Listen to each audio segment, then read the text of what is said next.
Olá, segundo ano! Vamos iniciar agora a parte B da nossa aula 16. E vamos começar hoje a nossa aula com a lenda do Ipê, contada por uma barretense. Você conhece essa lenda? Vamos lá conhecer então?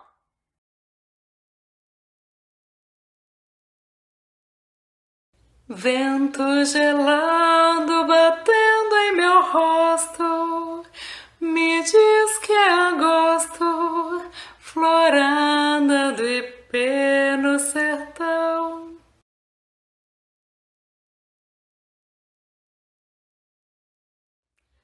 Uma lenda nos diz que quando Deus estava preparando o mundo, com as árvores ele se reuniu, e a elas ele pediu: cada árvore me diga em que época florescerá, pois assim, cheio de beleza, o mundo irá ficar.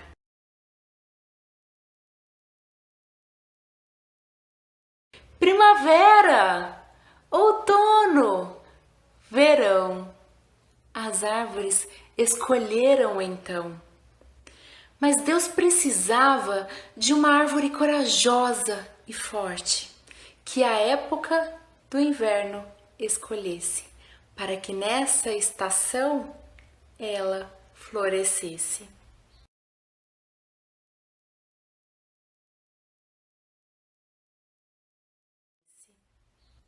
Então, sem demora, uma árvore as folhas sacudiu e a ele disse: eu posso florescer no inverno, como o Senhor pediu. Feliz, tão feliz ficou, que aquela árvore Deus agraciou.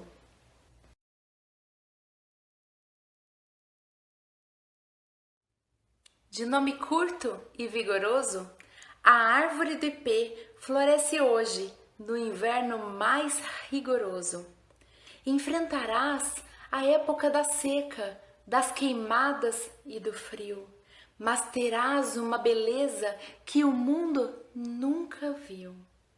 Em reconhecimento à coragem do ipê, Deus deu a esta árvore cores lindas de se ver: rosa, púrpura, roxo, amarelo e branco. São as suas cores que encantam.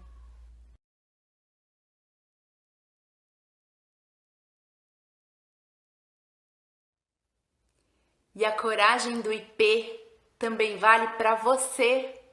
Cada um à sua maneira, com seu jeito especial. Para Deus, todos temos um grande potencial.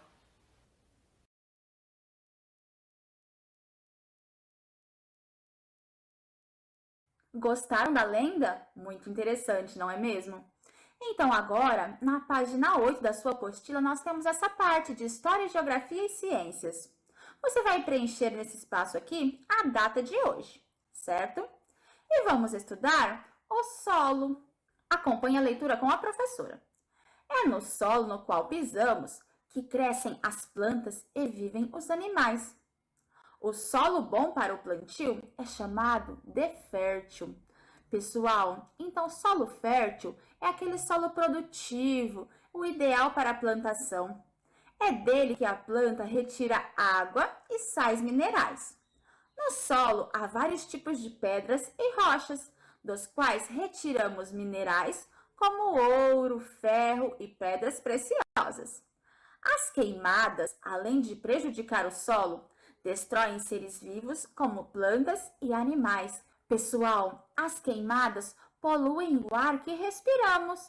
E isso faz muito mal por ser humano, para todos os seres vivos, na verdade, não é mesmo? Vai causando problemas no nosso sistema respiratório, nos nossos pulmões, certo? A derrubada de árvores traz muito prejuízo ao meio ambiente. Daí a necessidade de reflorestamento, isto é, plantar novas árvores no lugar daquelas que foram derrubadas.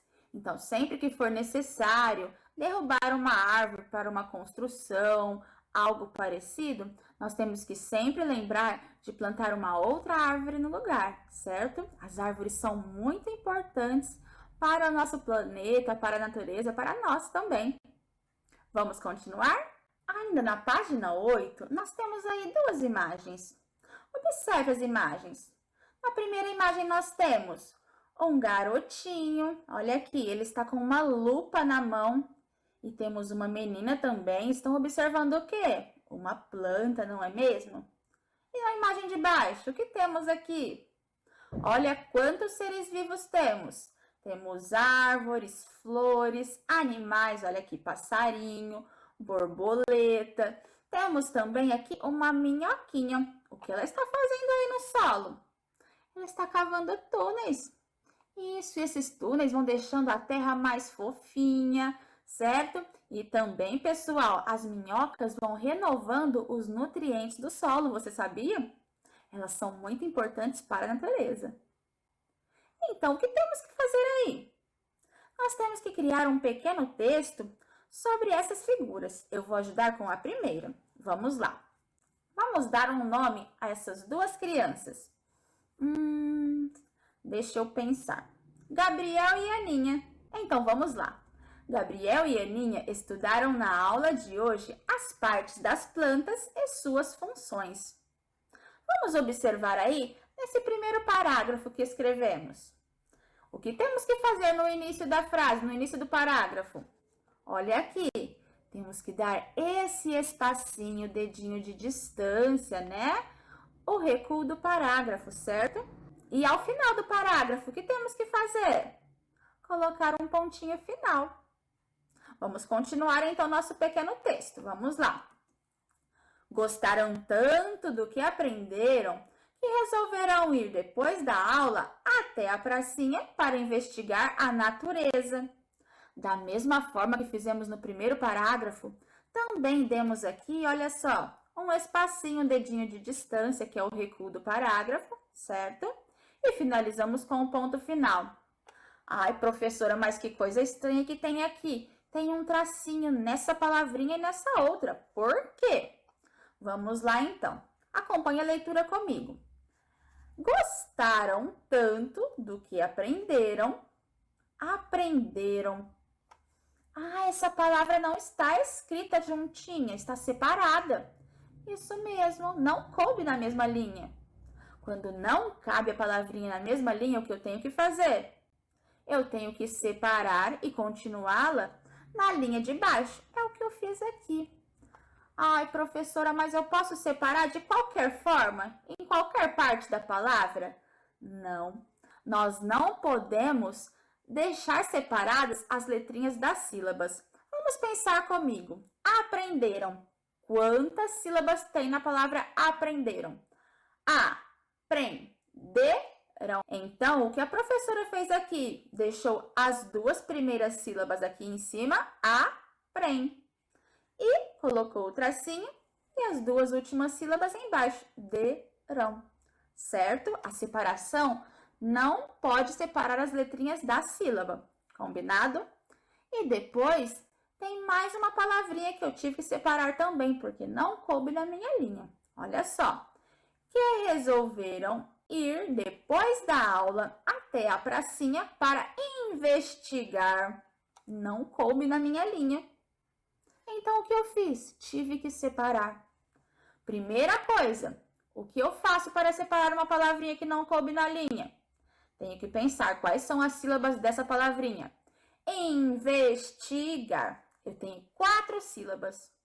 Eu poderia separar o in e depois o restante. Mas cabe mais um pouquinho, olha aqui. Então, eu coloquei as duas primeiras sílabas, o in e o ves. Coloquei o tracinho para mostrar para o meu leitor, para quem vai ler esse texto, para mostrar que a palavra continua ali embaixo. Ela não terminou, ela tem uma continuidade, uma continuação. Então, por isso, eu coloco esse tracinho. Investigar, certo? Então, você já aprendeu mais uma coisa quando você for produzir textos e não couber a palavrinha naquela linha. Basta você separar e colocar um tracinho para mostrar que essa palavra continua na linha seguinte. E você vai finalizar essa atividade. Vai criar um textinho sobre essa imagem aqui, certo? Então, agora é sua vez. Dê pause no vídeo para realizar a atividade. Vamos continuar? A planta e suas partes. Aqui nós temos uma plantinha. Que planta é essa? É um pezinho de tomate, olha aqui os tomatinhos. Certo? E as plantas, elas têm várias partes. Cada parte tem o seu nome. Vamos estudar um pouquinho, então, sobre as partes das plantas? Vamos lá. O que será que é isso aqui? Essa primeira partezinha aqui. São as flores, isso mesmo. Então, aí nós temos a flor. E depois, olha aqui, esse vermelhinho. É o tomatinho, não é mesmo? É o fruto. E aqui ao lado, olha só. O que é esse verdinho? Você sabe? São as folhas da planta. Aqui embaixo, olha só. O que será isso? É o caule. E por fim, está embaixo do solo. Olha aqui embaixo da terra. O que será? A raiz, isso mesmo. Então, você já sabe o nome das partes da planta. Nós vamos ver agora algumas funções dessas partes das plantas, certo? Vamos lá. Aí na página 9 da sua apostila, nós temos o texto Parte das plantas e suas funções. Conheça um pouco mais sobre as partes das plantas e suas funções. Então, acompanhe aí a leitura com a professora. Primeiro item, raiz. Para que serve a raiz? Ela fixa a planta ao solo e retira água e sais minerais para alimentar o vegetal. O caule. Para que serve o caule? Vamos ver. Ele leva a água e os sais minerais e alimentos para as outras partes da planta. Serve de sustentação aos galhos, às folhas, às flores e aos frutos. Então, olha só, já descobrimos duas coisas importantes. A raiz, ela fixa a planta no solo. Se não tivesse raiz, qualquer vento, a planta ia cair, não é mesmo? E outra coisa, ela retira a água e os sais minerais para a alimentação da planta toda. Então, é ela que faz esse serviço de retirar os sais minerais e a água do solo, certo? E o caule, o que ele faz? Ele sustenta as folhas, as flores e os frutos. Você já observou que as frutas, elas ficam sempre penduradinhas no caule? Sim, as folhas também, né? Vamos continuar então. Folhas, responsáveis pela respiração da planta, além de deixá-las mais bonita. Devemos nos lembrar ainda de que muitas folhas servem de alimentação e medicação para outros seres vivos. Olha como são importantes as folhas. E respiração. As plantas precisam respirar assim como nós. O que respiramos? O oxigênio. E as plantas também precisam desse oxigênio. E como elas fazem para respirar? Você sabe? Lá na folhinha tem algumas estruturas que são chamadas estômatos. E é por lá que entra o oxigênio nas folhinhas. Isso mesmo.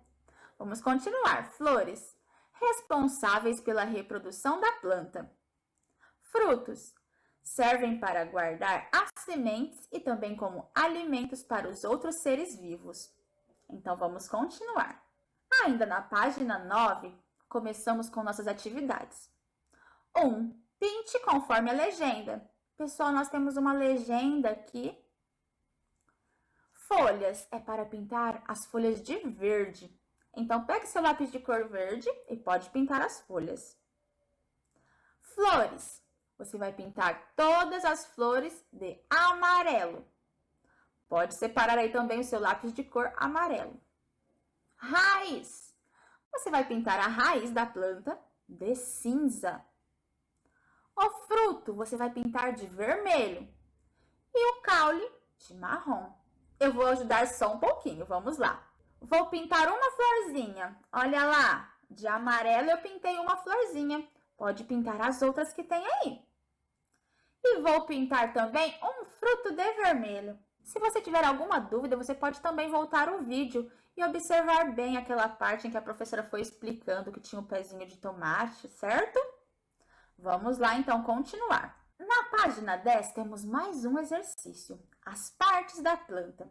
Nomeie as partes das plantas, depois numere cada parte com sua função. Pessoal, nós temos aqui, olha só, número 1, raiz, número 2, caule, número 3, folhas, número 4, flores, número 5, frutos, número 6, sementes. O que temos que fazer? Colocar os nomes aqui nas partes das plantas, certo? E temos também que colocar o número aqui embaixo, na função de cada parte. Então, vamos começar essa primeira aqui. Por meio delas, as plantas respiram. A professora já explicou qual é a parte da planta que tem os estômatos. É por lá que entra o oxigênio na plantinha. Nas folhas, isso mesmo. Então, eu coloco o número 3, olha aqui. 3 por quê? Porque, ó, temos as folhas no número 3. E depois, vou lá encontrar as folhas na imagem e completo, certo? E você vai fazer isso com os outros itens. Vamos lá. Sustenta os galhos, as flores e os frutos. Nós estudamos isso. Qual dessas estruturas que é? Dão origem a novas plantas. Temos mais um aqui, reprodução. Fixa a planta no solo. Qual é a parte que fixa a planta no solo? Eu até dei um exemplo, falei que essa parte da planta faz com que ela não caia com o vento. Protegem as sementes. As sementes ficam dentro do quê? Pense bem.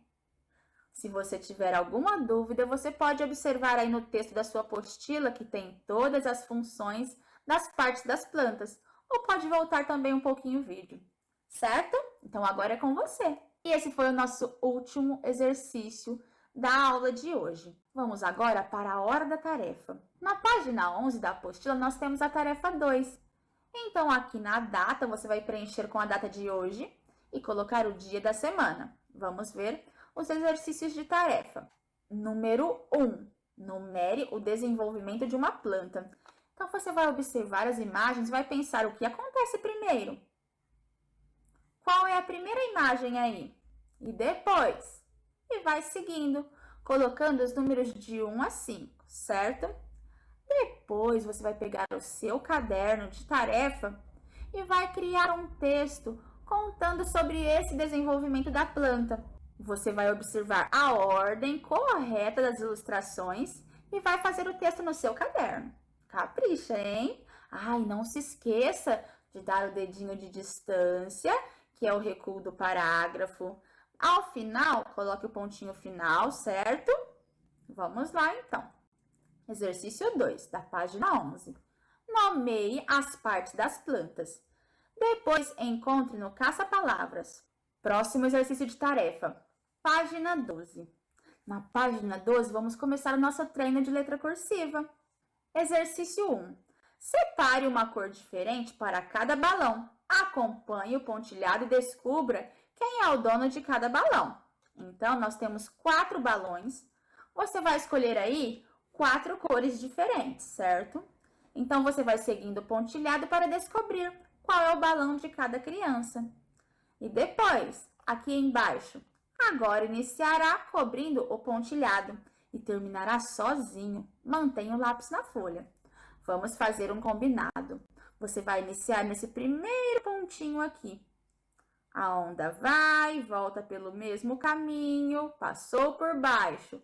Você vai seguindo até o final da linha sem tirar o lápis do papel. Combinado? Próximo exercício de tarefa. Você já aprendeu na aula anterior que a partir da letra C, você pode fazer a letra a letra D, a letra G, a letra Q e a letra O. E esse foi o nosso último exercício de tarefa. Até a próxima aula!